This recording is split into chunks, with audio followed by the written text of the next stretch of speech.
Hi everyone, and thanks for joining me today. So the card at the bottom of the deck is often um, a foundation issue, a subconscious energy influencing you this month, or something you want to bring to the surface. So the Page of Swords is communication.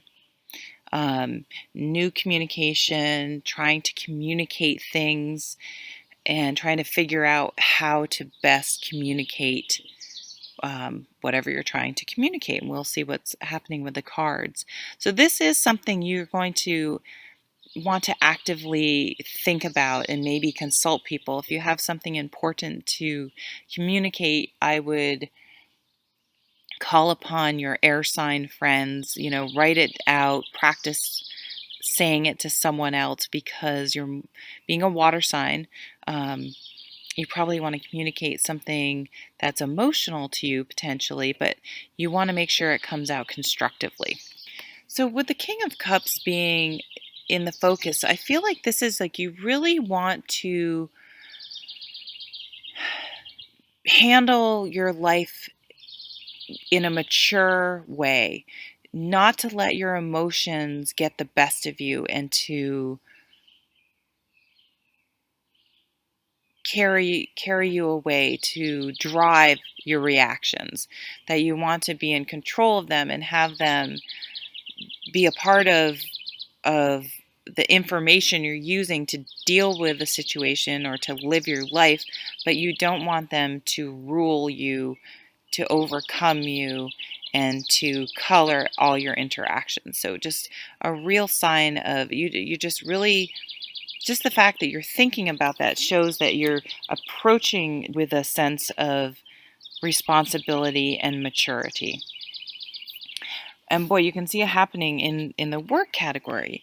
We have the Eight of Shields and the Page of Shields. So, the Eight of Shields is the fine craftsman, the extreme attention to detail. But it's also a card, I feel like, people who truly follow, who are in the arts, or to do something that's truly their expression, their creativity, how they express their creativity, which can be, it doesn't have to be the arts. Okay, so if you're a computer programmer and that's what you love to do, and you somehow it's an expression of you, what you program, or how you program, or whatever it is, it's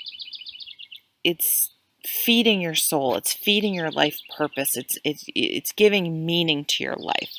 So I think some of you may, instead of being like, oh, I need this job because it pays the bills and all that stuff, you're going to say, you know what, I need a job. I'm going to feel better emotionally if I have a job that feels right and feeds my soul. And the Page of Shields means you're going to literally try to look for a new beginning. Start, maybe talking to people and communicating that, you may be looking for something different in a different area, and talking to people in that area and putting yourself out there and trying to bring about a new beginning in the work that you do. Start taking classes, um, start practicing more, start getting involved with groups uh, that share your interest, and maybe networking, and really thoughtfully lining yourself up to that which is going to be more in line with what feels good to you and feeds your soul. So that's really beautiful. Good for you. Now over here in the home position, we still have um, some really interesting cards. You do have some cup cards going on here. I was saying you don't have many cup cards, but you do have some cup cards. They're beautiful cup cards. But you also have some interesting, so you're really grounded in how you're dealing with your work life. And home, it's like you're having an aha moment, and you are thoughtfully, not emotionally, making some changes. And you're excited. This is the honeymoon period. So this could be that you meet someone, um, but our love cards are maybe showing a little bit different of a story. Or you're ready to put yourself out there again. This is a change in passions. Or maybe your home life is going to change because maybe you're passionate about your work. Maybe that's something you're going to do from home. But nights are changes. So you're really motivated but it's going to be something new. It's like you're all of a sudden going to be like, and this is just an example. This is not going to apply to people necessarily at all. But say you've all of a sudden decided you want to become a yoga teacher. And it clicked. It was just like this. It's clear, the Ace of Swords cuts away everything else, cuts away emotion and the fear and I can't do this and the negativity. And it's just like, I want to start a catering company. I want to become a yoga teacher. And you're just fired up about it because it's like it all of a sudden fits. It all of a sudden makes sense. And you're just like, this is happening. And let me tell you, nothing's going to stop you because you're so excited about it. And you're so motivated and so ready for this change. It's like it's been a really long time in coming. You're finally communicating your needs and moving forward. This may come about in the setting of a breakup, or a conflict. Like it's sort of like in the seeds of some sort of, maybe if you're partnered, you and your partner have an argument. We do have this conflict card, or it can also be a card of competition, so it doesn't have to necessarily be negative, but maybe you're having a disagreement with a loved one, and somehow you just burst out,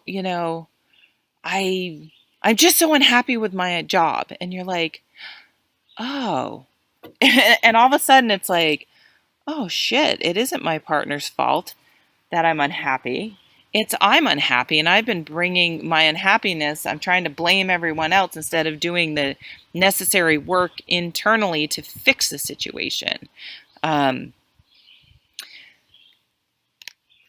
So you're going to find like-minded people. So whatever you're passionate about, try to find some people who share your passion and will keep you motivated and aren't going to tell you your ideas are stupid and you can't do that for this whole list of reasons, because they're just negative. In fact, you may not want to tell anyone except people who are going to be excited about it.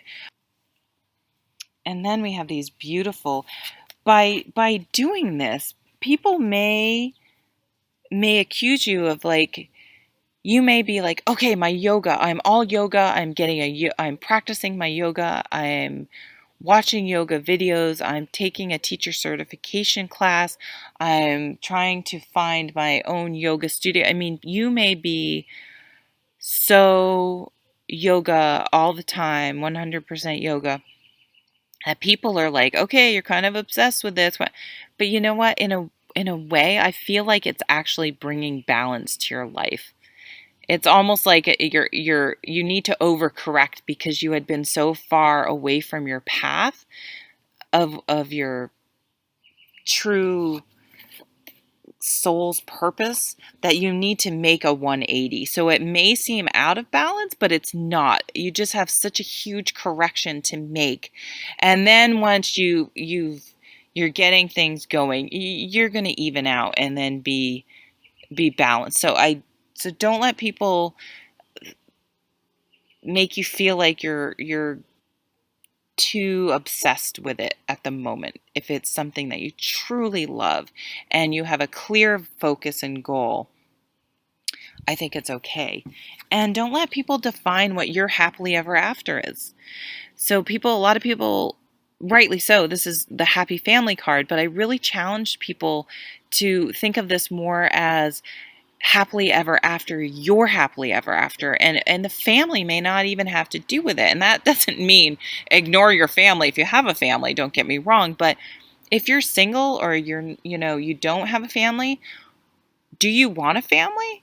Don't just be striving towards goals because it's what society or your family, and it's not that anyone's pressuring you, but sometimes we hold on to these things that we feel like we have to do, when we really think about it, we're like, well, I don't have to do that. Like, why? It's probably something mostly we're putting on ourselves that we've just kind of been hanging on to, or just kind of come along for the ride from childhood or from past experiences, that you may need to get rid of some of those expectations that aren't really something you're interested in having in your life. So really define what you're happily ever after. And if that having your own yoga studio, then good. So surround yourself with people that are going to support your happily ever after. Take care.